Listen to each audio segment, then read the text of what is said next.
All right, so let's talk about some forces and gravity. So you all have already learned that gravity is a force, but today we're going to be talking a little bit more about the other types of forces and also how to calculate the gravity between two objects. So you'll notice I am using a bit of a different notes format, and that is because we are moving on for this part of the year. We are going to be taking notes in outline notes format. So this is a really great other notes format that you all will learn how to take notes in, and I will explain that as we go. But basically what happens is you have a main point, and then in your sub points, the points under the main point, you're going to put those in a bulleted list, kind of indented under that point. So you'll notice I also still have the topic, objective, and essential question at the top. I do expect you all to still have those, as well as a summary at the bottom of your notes.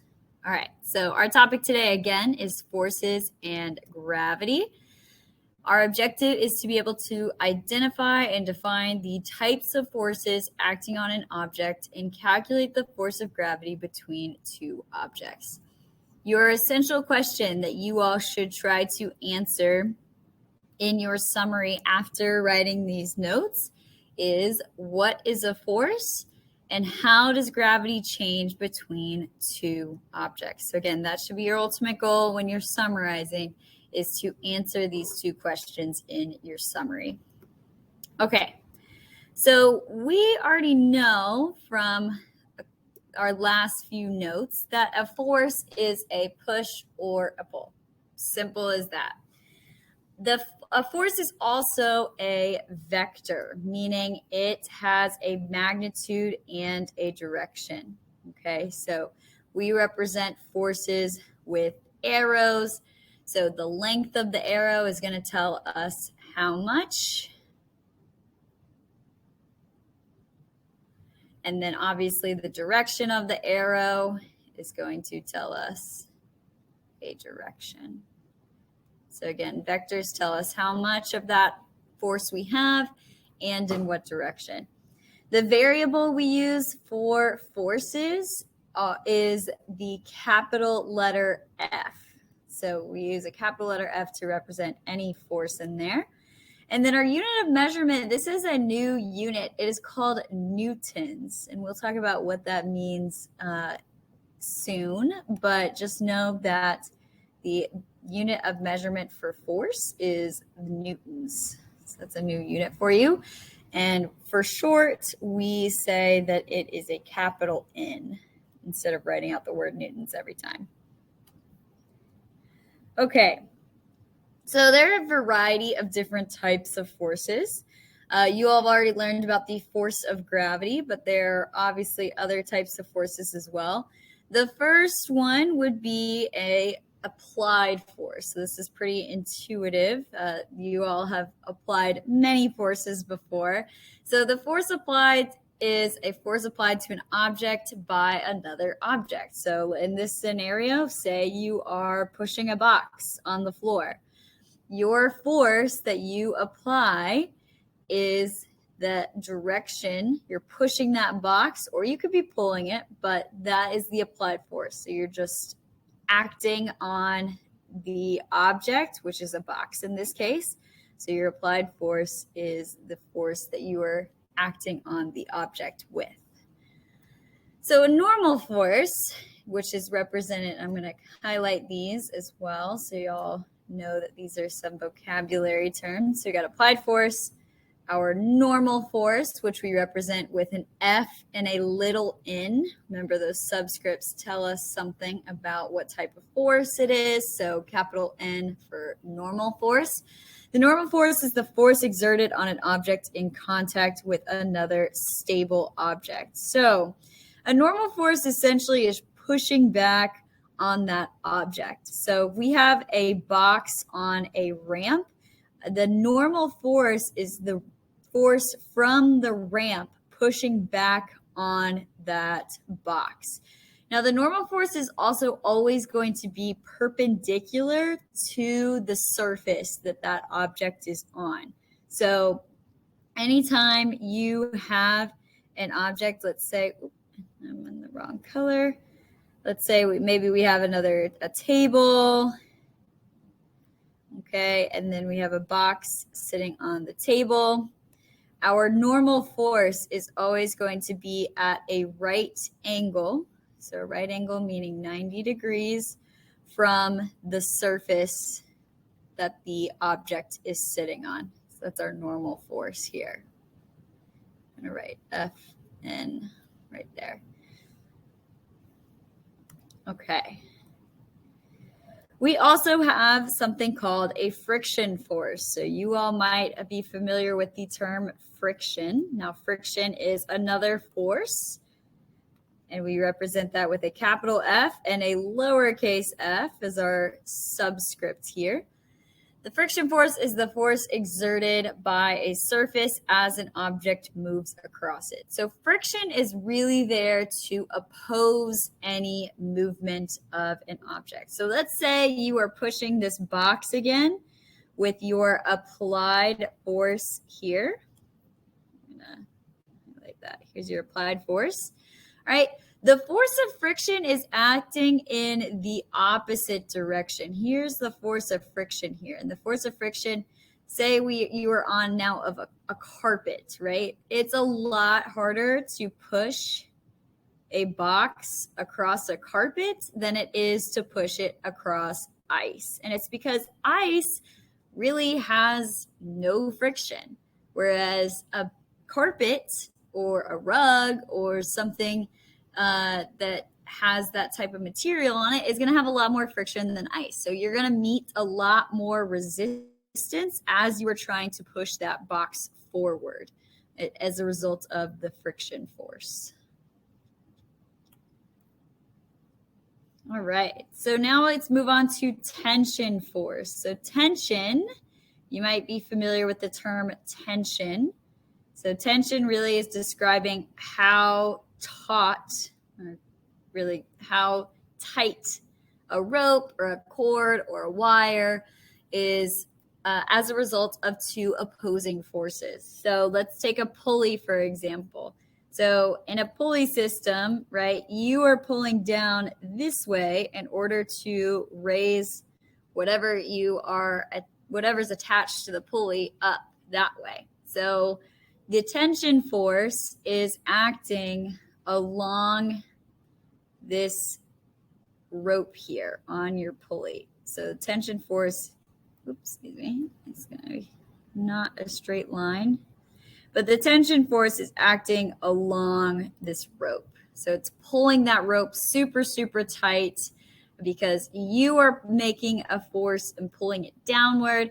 And then, of course, the force of tension on the rope is pulling this object upward.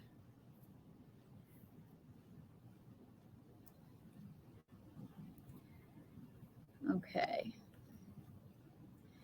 Another force for you is air resistance. So air resistance is that opposing force to objects in free fall. So when we are doing those free fall problems, remember we were calculating H equals 1/2 GT squared, right? That free fall equation. We were assuming that air resistance just didn't exist. But in reality, air resistance does exist, and we're thankful for it, especially if we want to go skydiving, because while gravity is acting on this skydiver in free fall, we've got gravity here. Thankfully, we have air resistance acting upward, opposing that direction of gravity. So all that air resistance is hitting that skydiver's parachute and preventing that skydiver from falling at the acceleration due to gravity. So it's a special type of friction force opposing moving objects in the air. All right. Now, your weight force is basically the same thing as force of gravity. So the weight force on an object, I'll highlight this one. The weight force on an object is the force of gravity, the force that gravity uses to attract an object toward its surface. So, fun fact, when you weigh yourself on a scale, oftentimes it's in pounds, which is just another unit of measurement for your weight force. So you have a specific weight that depends on your mass and the acceleration due to gravity. So if you have a mass, say your mass is, I don't know, 90 kilograms, and you, so that's your mass, but that's going to be different from your weight. Your weight is actually equal to your mass times the force or the acceleration due to gravity, which is g, and we know that g is equal to 9.8 meters per second squared. So your weight is really 90 times 9.8, which is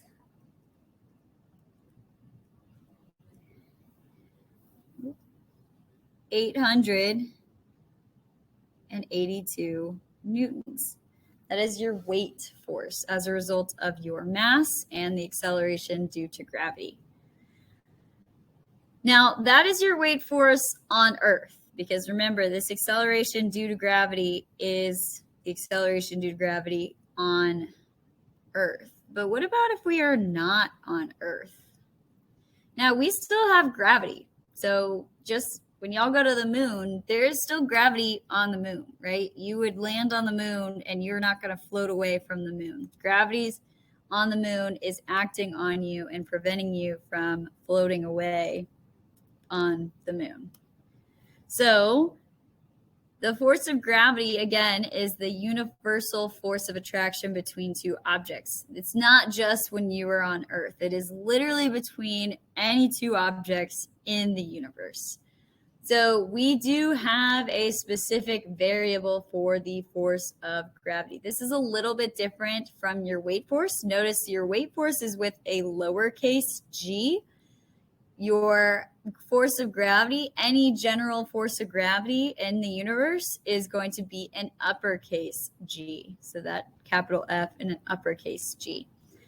Now the unit of measurement for this force is still in newtons, but our equation is a little bit different. And we will come back to calculating your weight another time.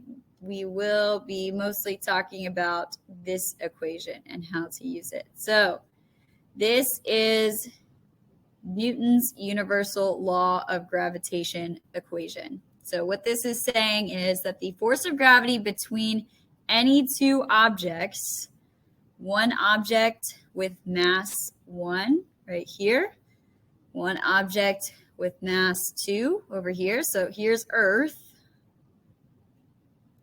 I'd have Earth right here. Here's Saturn. Earth has a mass of m1. Saturn has a mass of m2. And the force between those is equal to the gravitational constant, which is a capital G. So just like we learned, lowercase g is negative 9.8 meters per second squared. Your capital G is 6.67 times 10 to the negative 11 Newton meters squared over kilograms squared. I don't want y'all to get too caught up in those units there, but just note that capital G is always going to be equal to 6.67 times 10 to the negative 11 Newton meters squared over kilograms squared. So this gravitational constant times the mass of the first object times the mass of the second object over r, which is the distance. R is the distance between the first object, m1, and the second object, m2. R squared, so do not forget about the squared there. All right, so let's look at this in action here, and I'm just going to quickly erase this so we can do a practice problem here and y'all can see nice and clear these two, this labeled diagram. Okay, so here's our practice problem. I'll zoom that down a little bit. Earth has a mass of 5 times 10 to the 5th kilograms. Saturn's mass is 4 times 10 to the 6th kilograms. If the two planets are 1 times 10 to the 12th meters apart, what is their gravitational force? So we have to follow the 5 steps to solving a physics word problem. Thankfully, we already have that first step done for us. We've got Earth and we've got Saturn. So we're going to let Earth's mass equal m1. So I'm going to circle m1. Let's do this in a different color. Do this in pink. So m1, we're going to let that equal Earth. And I will also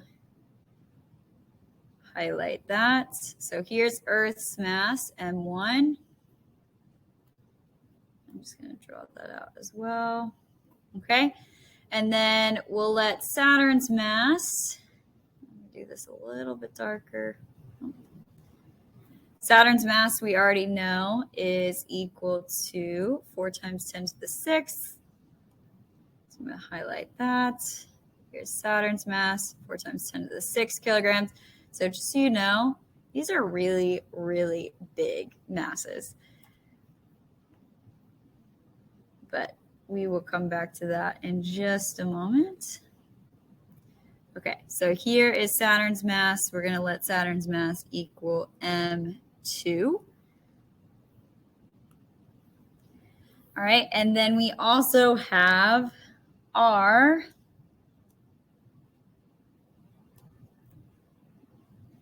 which is right here, which is going to be R, 1 times 10 to the 12th meters apart. So we kind of labeled in this problem all of the things we know so far. So let's zoom in a little bit. And I'm going to write into the summary page, but just remember to leave room for your summary if you can. All right, so we've got step number 1. We already have that labeled diagram up here. So let's go into step number 2, which is to draw a T-chart of what you know. I'm going to write IDK for don't know. So we know M1, right? We know Earth's mass is equal to 5 times 10 to the 5th kilograms. So remember, kilograms are our unit of measurement for mass. We also know M2, which is 4 times 10 to the 6 kilograms. So I'm right. M2 is equal to 4 times 10 to the 6th kilograms. We know that R is equal to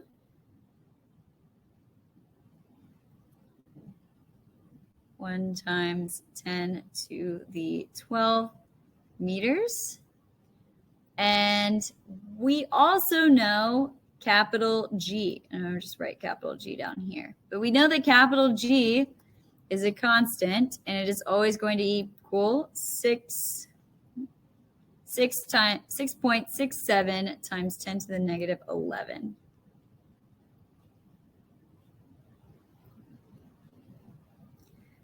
And that is in units of newtons times meters squared over kilograms squared. All right, and again, don't worry too much about those units of measurement. So the question that we are being asked, what is their gravitational force? So we do not know what F capital G is equal to. Okay, so you got step number 2 down. Step number 3 is to set up that equation. So let's look over at our equation. We got FG equals G M1 M2 over R squared. So I'm going to write that equation again. F equals G times M1 times M2 over R squared. All right? And step number 4 is to simply go in and solve. So we're going to go into step number 4.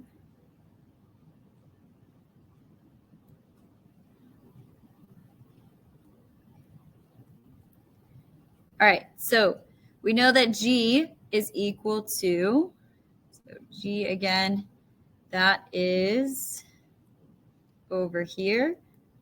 So G is equal to 6.67 times 10 to the negative 11.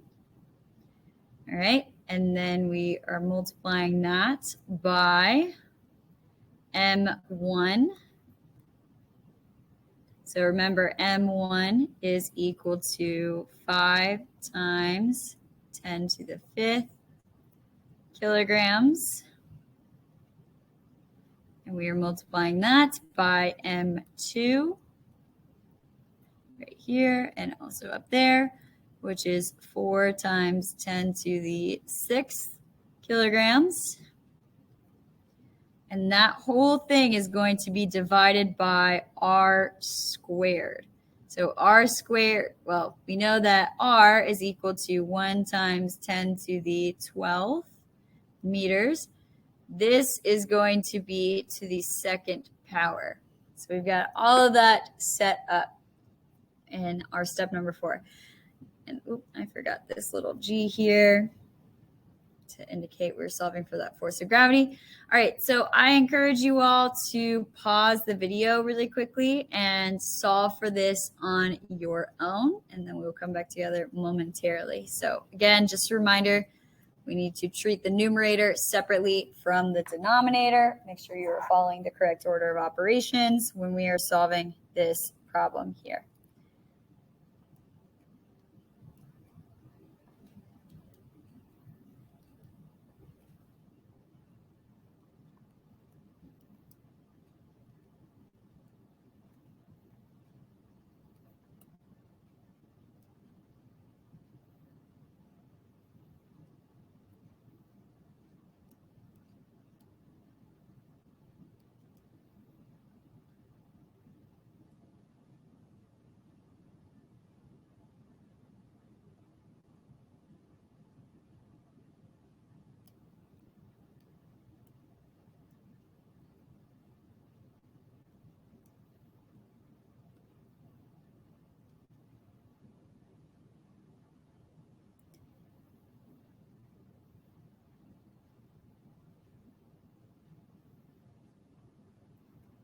All right, so you come back together. Hopefully you all got something along the lines of 1.33 times 10 to the negative 22 newtons. All right, so that is our magnitude. But remember, a force is also includes the direction. So we need to figure out what direction is this force of gravity really pulling in. So in order to do that, let's compare these two masses. We've got M1, which is equal to 5 times 10 to the 5th kilograms, and M2, which is 4 times 10 to the 6th kilograms. So we just basically need to look at what's bigger, right? Whatever is the bigger mass is going to have the greater gravitational pull, just like Earth has a greater gravitational pull than we do. We are not pulling on Earth. Earth's gravity is pulling on us because our mass is a lot smaller than Earth's mass. So looking at these, let's look at these exponents on the 10 here. We've got a 10 to the 5th power and we got a 10 to the 6th power. immediately, because it's 10 to the 6th power, I know that M2 is going to be greater than M1. So this force, even though it's pretty small between Earth and Saturn, this force of gravity is actually going to be pulling in the direction of Saturn. So Saturn's gravity is pulling on Earth's ever so slightly more than Earth is pulling on gravity. So, or excuse me, than Earth is pulling on Saturn. So I'm going to write Fg is equal to 1.33 times 10 to the negative 2 newtons. I'm going to say in Saturn's direction.